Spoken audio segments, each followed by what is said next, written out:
Hello दोस्तों, आप लोगों का one day aspirant YouTube channel पे स्वागत है। इस चैनल के माध्यम से आप लोगों को एक दिवसीय सभी परीक्षाओं की तैयारियां कराई जाएंगी।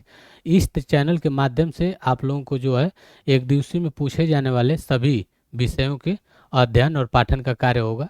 और इसमें जो है हम लोग मैथ की क्लास शुरू कर दिए थे। क्या कर दिए थे? मैथ की क्लास शुरू कर दिए थे। और मैथ की क्लास में जो है हम लोग नंबर सिस्टम पढ़ रहे थे। नंबर सिस्टम में हमने कुछ प्रश्नों को हल किया और कुछ परिभाषाओं को तथा कुछ नियमावलियों को देखा, नियमों को देखा।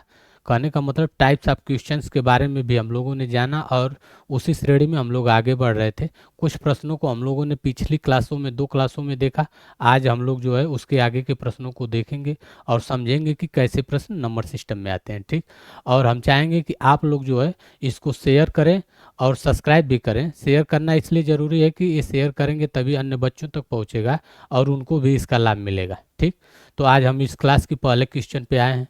पहला क्वेश्चन जो है आप लोगों के सामने दिया हुआ है कि यदि 87605x31y 9 अंकों वाली ये जो संख्या है, यह कह रहा है 72 से विभाजित है। किससे? 72 से विभाज्य है। तो मान निकालना है 2x माइनस 3y का। किसका मान निकालना है? 2x-3y का। ठीक। ठीक इसी प्रकार का प्रश्न जो है अगले वीडियो में हम लोगों ने किया है। क्या किया है? इसी प्रकार का प्रश्न सेम, यही बस अंकों का हेर फेर हो गया है और यही प्रश्न है। ये भी प्रश्न एग्जाम में आया हुआ है और इसके पीछे जो प्रश्न हमने कराया था पिछले वीडियो में वो भी एग्जाम में आया हुआ है। इस वजह से इन दोनों प्रश्नों को यहाँ रखने का बस कारण एक ही था कि आप लोगों को बताया जाएगा कि यहाँ पे केवल अंकों को इधर उधर कर देगा, बाकी सब प्रश्न वही होंगे। कहने का मतलब प्रश्न वही होंगे। तो ये जितना ज़्यादा प्रैक्टिस करेंगे उतना ही आप लोगों के लिए अच्छा होगा। अब इस प्रश्न को हम लोग हल करेंगे। कह रहा है 72 से विभाज्य, अर्थात इसको ना 8 × 9 मतलब 8 × 9 से भी विभाजित कर देंगे। यदि 8 और 9 से अलग अलग यह संख्या विभाजित हो जाएगी तो 72 से यह संख्या क्या हो जाएगी? विभाजित हो जाएगी। ठीक।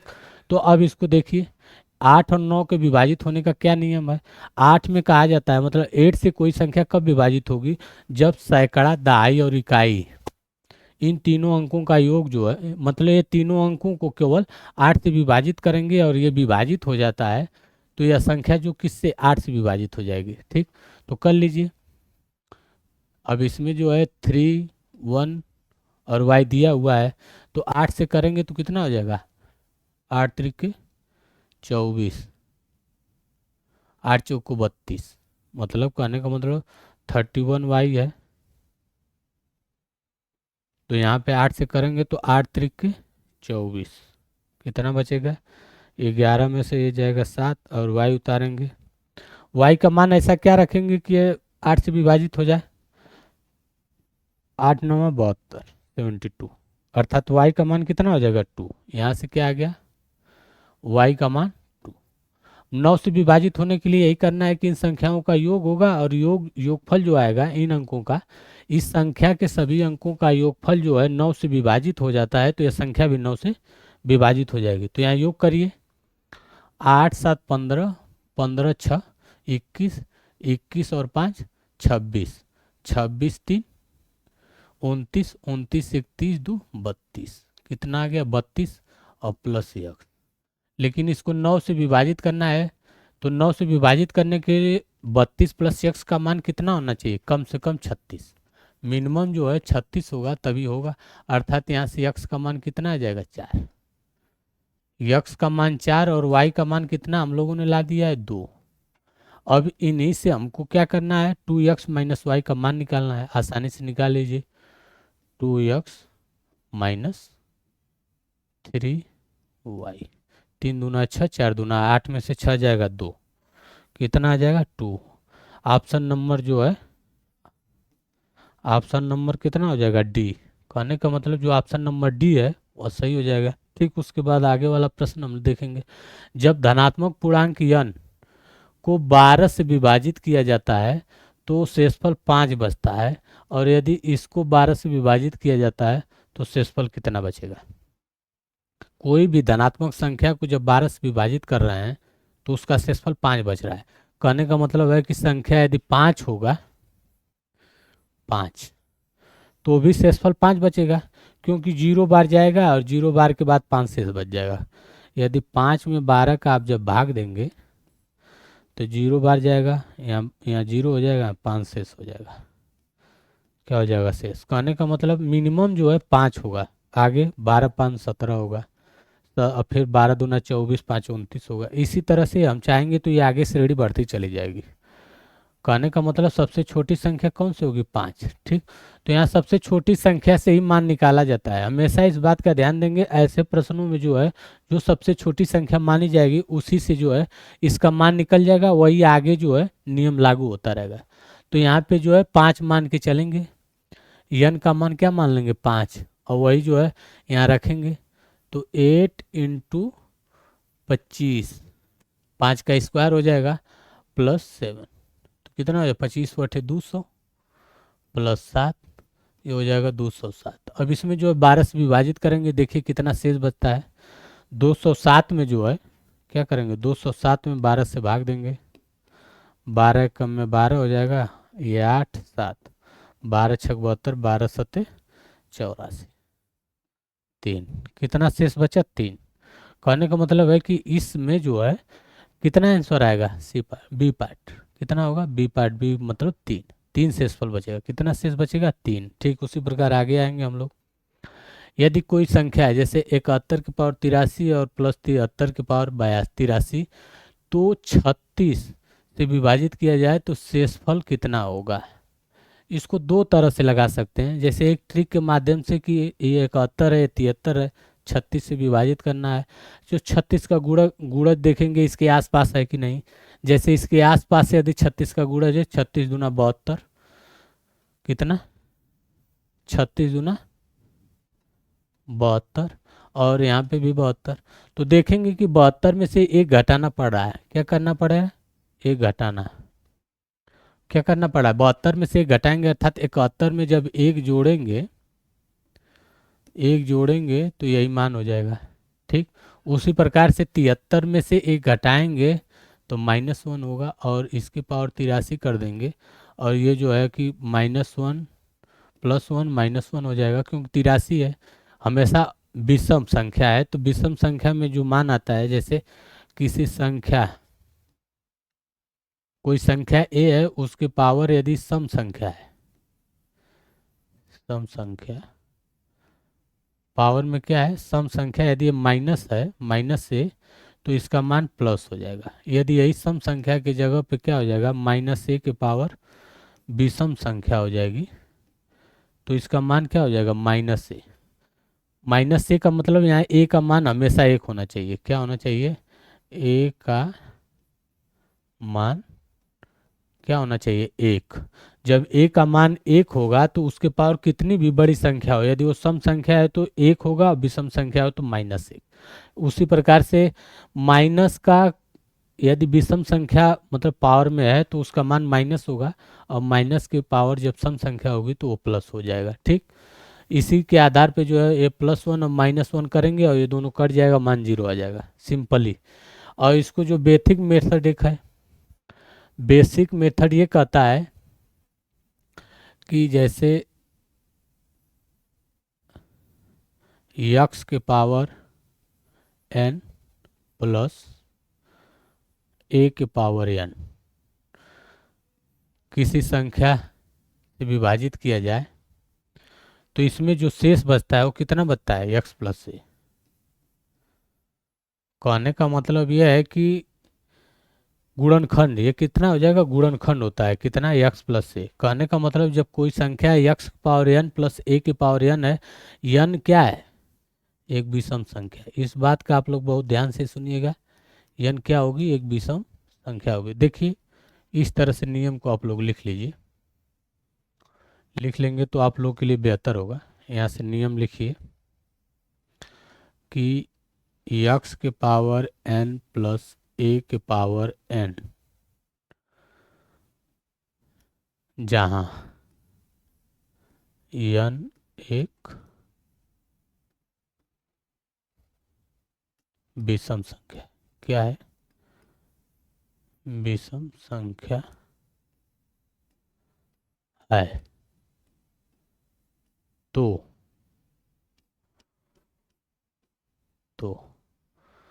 तो क्या हो जाएगा? x प्लस a उस संख्या का क्या होगा, गुणनखंड। गुणनखंड, ठीक। अब इसी मेथड से इसको लगा लेंगे। कहने का मतलब एक्स पावर एन जो विषम संख्या है, ए के पावर एन ये भी विषम संख्या है, तो इसका गुणनखंड क्या हो जाएगा, 71 प्लस 73। इसको जोड़ेंगे 144, ठीक। अब इसको जो है 36 से विभाजित कर देंगे। यदि ये 36 से कट जाता है तो ये माना जाएगा कि ये पूरी संख्या जो है किससे, 36 से कट जाएगी, ठीक। क्योंकि इसका गुणनखंड है तो ये कटेगा तो ये भी कटेगा, तो इसको 36 से काटेंगे।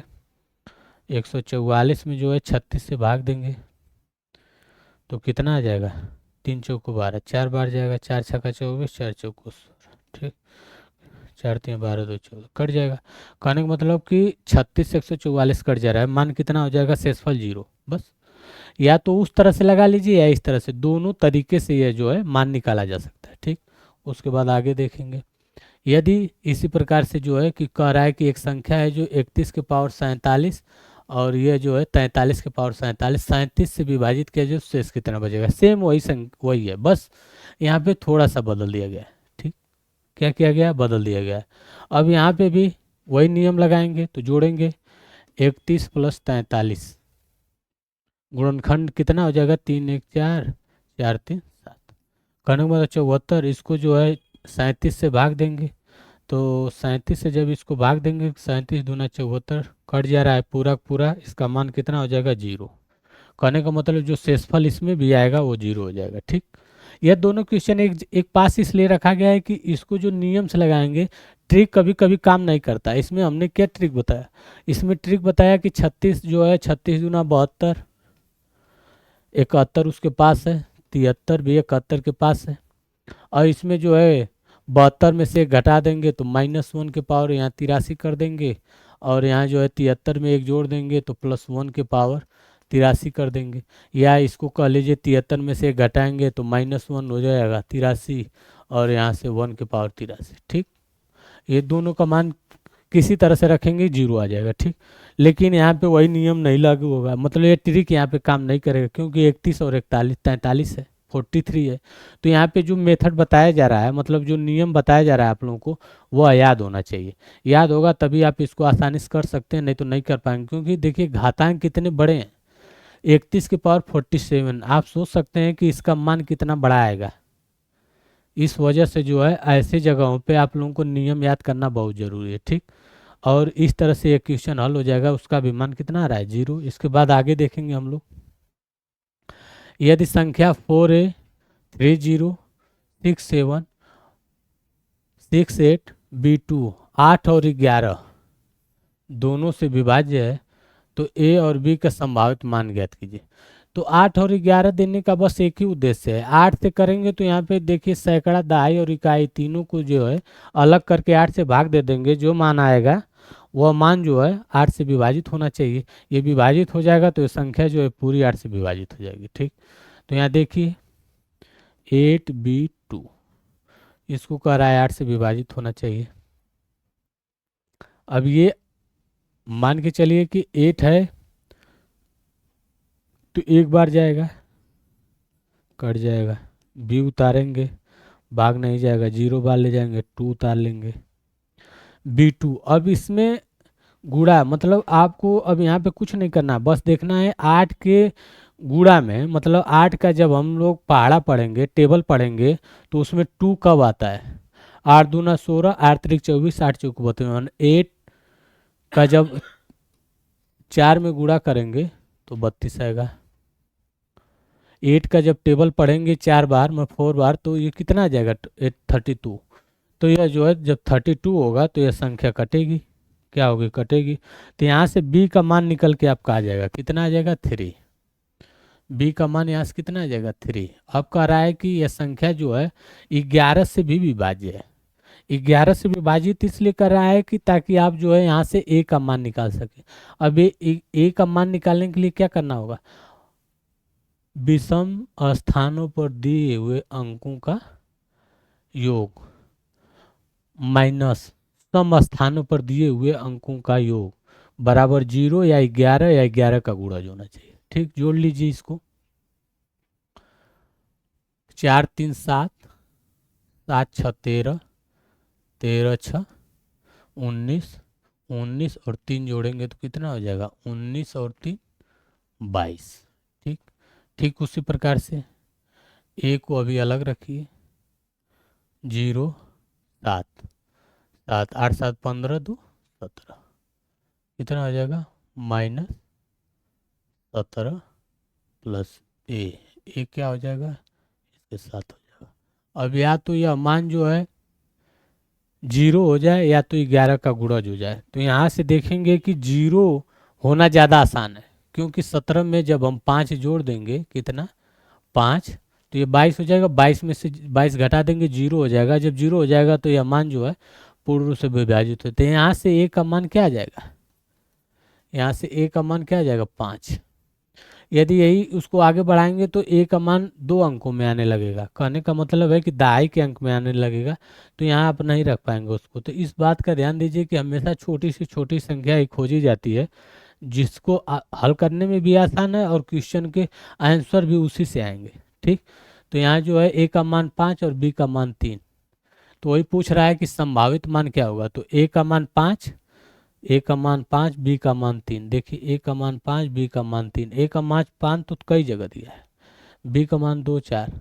यहाँ पे देखिए ए का मान 3 लिखा है, बी का मान 5। कभी कभी क्या होता है कि कैलकुलेशन में गलतियाँ होने की वजह से जो है इसको भी लोग आंसर मार के चले जाएंगे, लेकिन ये क्या है गलत है। इसका आंसर क्या हो जाएगा डी पार्ट। ठीक, इसके बाद आगे बढ़ेंगे हम लोग। जैसे इसका वर्गमूल ज्ञात करना है। अब यहाँ मान के चलिए कि जब ऐसे प्रश्नों का वर्गमूल ज्ञात करना हो तो आप लोग थोड़ा सा बस दिमाग लगाएंगे तो इसका हल निकल जाएगा। यहाँ पे आखिरी में 5 दिया हुआ है, तो आप कोशिश करेंगे कि 5 वाला ऑप्शन इसमें यदि कोई है, इकाई के अंक में 5 है, तो उसका जो है क्या हो जाएगा वर्गमूल केवल वही हो जाएगा। जैसे इसमें 110 106 104, तो इनका वर्गमूल कभी 5 नहीं होगा, इकाई का अंक में जो है 5 नहीं होगा। ठीक, तो इस वजह से जो है इसको आंसर सीधे सीधे आप मार सकते हैं कि इसका आंसर क्या हो जाएगा 105। ये परीक्षा में आया हुआ प्रश्न है, यूपी SSSC में यह प्रश्न जो है आया हुआ है, उत्तर प्रदेश के सबऑर्डिनेट में यह प्रश्न आया हुआ है। एसएससी के ये जो है पहला पेपर मतलब टीयर 1 में आया हुआ प्रश्न है। टीयर 1 में जो है यह प्रश्न आया हुआ है, एसएससी के जो है सीजीएल के टीयर 1 में यह प्रश्न आया हुआ था। इसको रखने का बस एक ही उद्देश्य था कि आप जो है इसको देख के आंसर मार सकते हैं, अन्यथा नहीं तो इसको हल करना चाहें तो भाग विधि से इसका वर्गमूल निकालने आसान होगा, निकाल के आप लोग देख सकते हैं। जैसे हल कराना हमारा कर्तव्य है, इसलिए हम इसको हल करा दे रहे हैं। देखिए कैसे भाग विधि से वर्गमूल निकाला जाता है। इसको इस तरह से लिखेंगे, फिर यहाँ करेंगे 1/1 करेंगे, यहाँ 1 होगा कटेगा 1 1 2, वहाँ 10 उतार लेंगे, फिर यहाँ से 0 बार ले जाएंगे तो ये 0 हो जाएगा, यहाँ 10, यहाँ हो जाएगा 20 और यहाँ से 2 5 उतारेंगे। अब यहाँ 5 कहने का मतलब यहाँ 0 5, 5 से काटेंगे, देखिए पूरा कट रहा है, 5 25 हो जाएगा, 5 दूना 10, कहने का मतलब कट जा रहा है।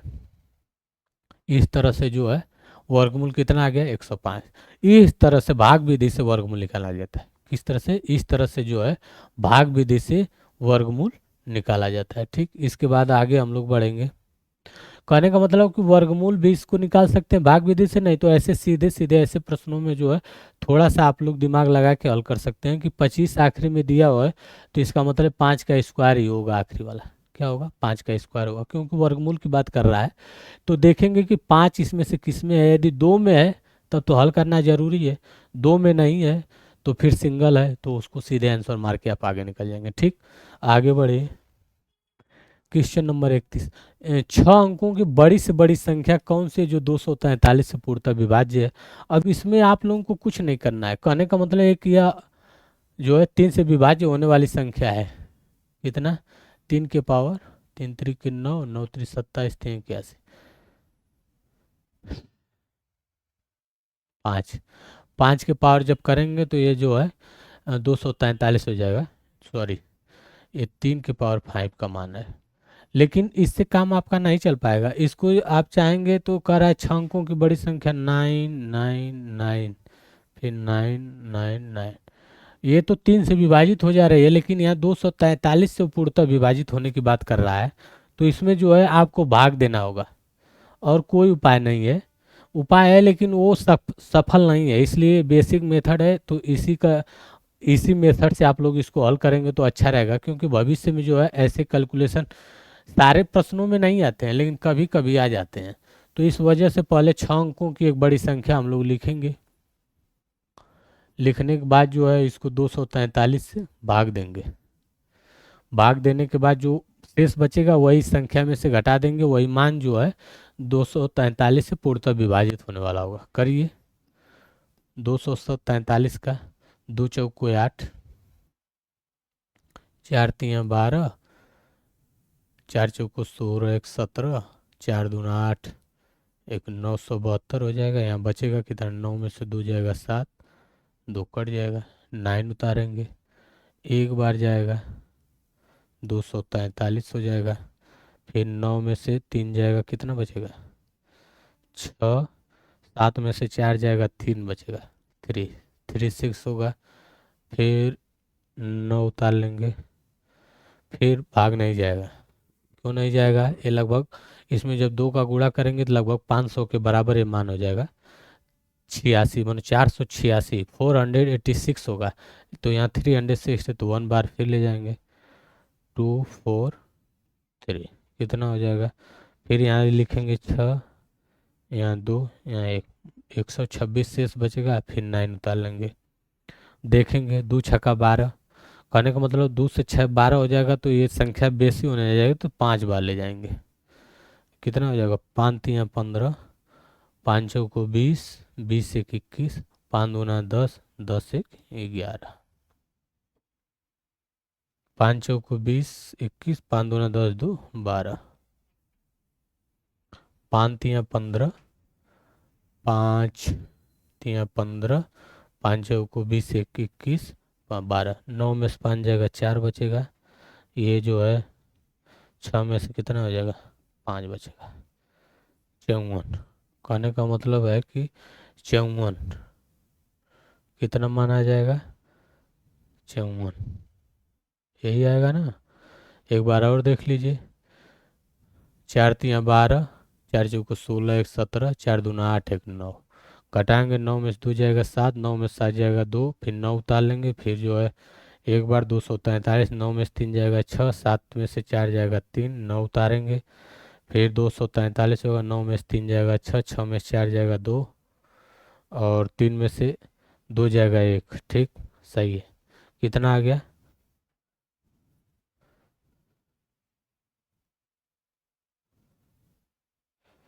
54।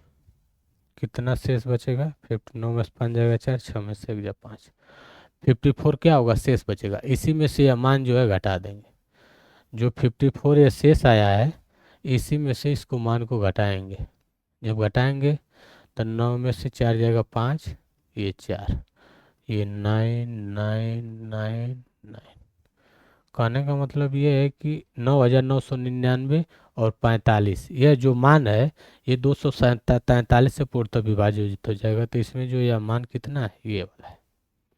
कहने का मतलब है कि ऐसे प्रश्नों में जो है आप लोगों को कभी कभी कैलकुलेशन करना पड़ जाता है, क्योंकि कभी कभी ट्रिक वाले नियम याद नहीं होते हैं, और ये 243 एक बड़ी संख्या है। तो इस वजह से जो है कभी कभी ऐसे प्रश्न जो है एग्जाम में आ जाते हैं। तो इस पर थोड़ा सा आप लोग प्रैक्टिस किए रहेंगे तो हो सकता है डायरेक्ट यही प्रश्न आया और इसको आप लोग याद किए रहें और लिख दें, नहीं तो इसको हल करना पड़ेगा। ठीक, उसके बाद आगे देखेंगे, यदि 9 अंकों की एक संख्या दी हुई है, 11 से पूरी तरह से विभाज्य है, तो p² + 5 का मान निकालना है। फिर वही कि इसको जो है विषम संख्याओं माने विषम स्थान पे जो अंक दिए हुए हैं उनका योग करिए। 9 2 11, 11 7 18, 18 5 23, और प्लस p। उसी प्रकार से 5 8 6 0, 8 6 14, 5 19, -19 करेंगे तो ये कितना हो जाएगा, p और प्लस 23, 19 4 23। p का मान ऐसा क्या रखेंगे, p का मान जो है ऐसा क्या रखेंगे जो 11 का गुणज हो जाए, क्योंकि यहाँ पी पर ये बात हमेशा आप लोग ध्यान देंगे कि यहाँ जो है मान माइनस में नहीं रख सकते हैं। क्या? माइनस में नहीं रख सकते हैं, इस बात का आप लोग पूर्ण रूप से ध्यान रखेंगे। माइनस में जैसे ही रखेंगे ये उत्तर गलत आ जाएगा। क्या हो जाएगा? उत्तर गलत, आंसर इसका गलत आ जाएगा। तो इस वजह से यहाँ पी का मान क्या रखेंगे? 7। जब 7 रखेंगे तो 7 4 11, और यह जो है 11 जो है, 11 जो है ये क्या हो जाएगा?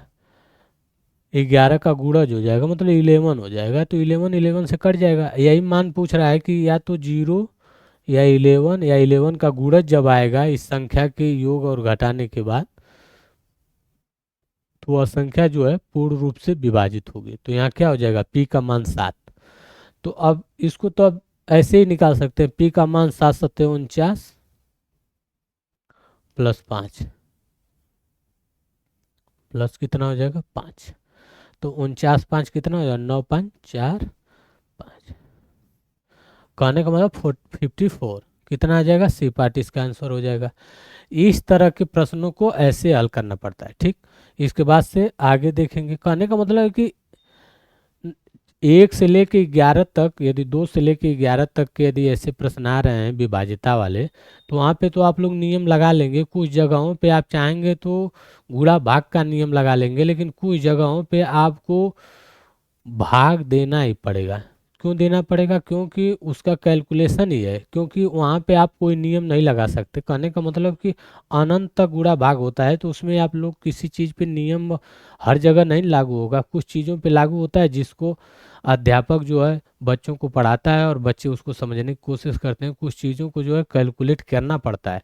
तो इसी वजह से आप लोगों को बार बार कहा जा रहा है कि आप लोग इसको जो है जितना प्रैक्टिस करेंगे उतना ही आप लोगों के लिए अच्छा होगा। इसी वजह से हमने जो है 30 32 क्वेश्चन आप लोगों के सामने जो है नंबर सिस्टम के प्रैक्टिस कराए, ताकि यह बताने के लिए कि जो हमने थ्योरी पढ़ाया है उसी आधार पे क्वेश्चन लग रहे हैं। देखिए 11 से 7 से 9 से 6 से 5 से अभी विभाजित होने वाली संख्याएं कई बार आई हैं।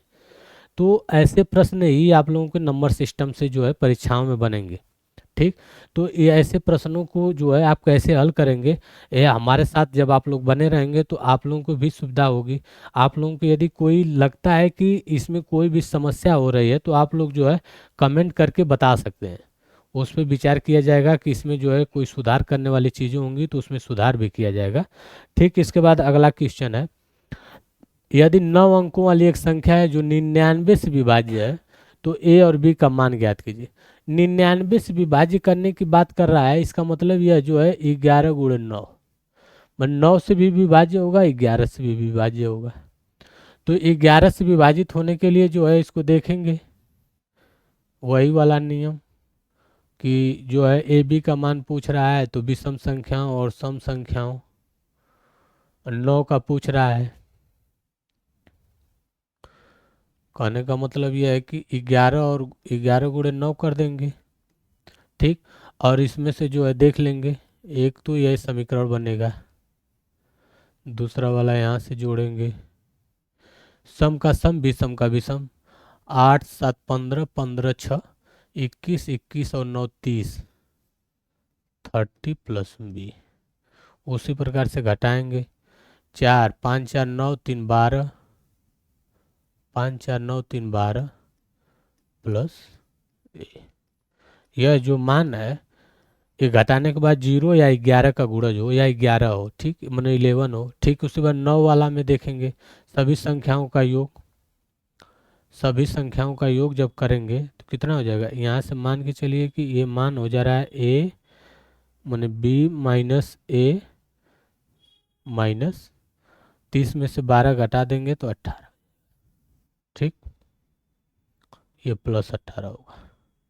और इसमें दो जोड़ेंगे, 8 4 12, 12 7 19, 19 और 5 24, 24 36 3 33, 33 और 9 42, कितना आ जाएगा?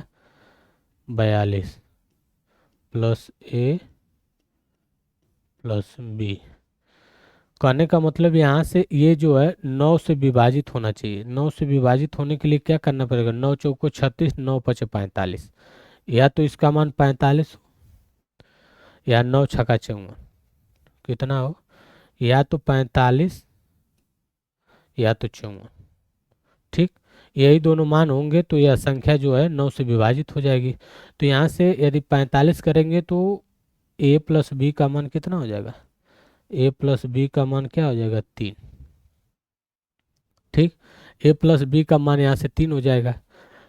और यहाँ से कह रहा है कि ये जो है 11 का या तो गुणज हो या तो 11 मने हो, तो इसमें क्या करेंगे, ए माइनस बी प्लस 18 जो दिया हुआ है, क्या दिया हुआ है, ए माइनस बी प्लस 18।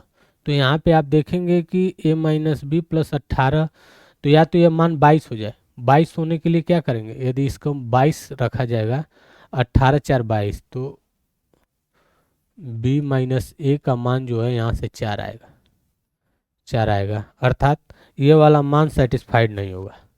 कहने का मतलब a प्लस बी का मान 3 नहीं होना चाहिए, 3 होगा तो यह मान जो है सेटिस्फाइड नहीं करेगा। तो यहाँ पे जो है 54 वाला रखेंगे। जब 54 रखेंगे, 54 से 42 को घटाएंगे तो कितना बचेगा, 10। a प्लस बी का मान कितना बचेगा, 12।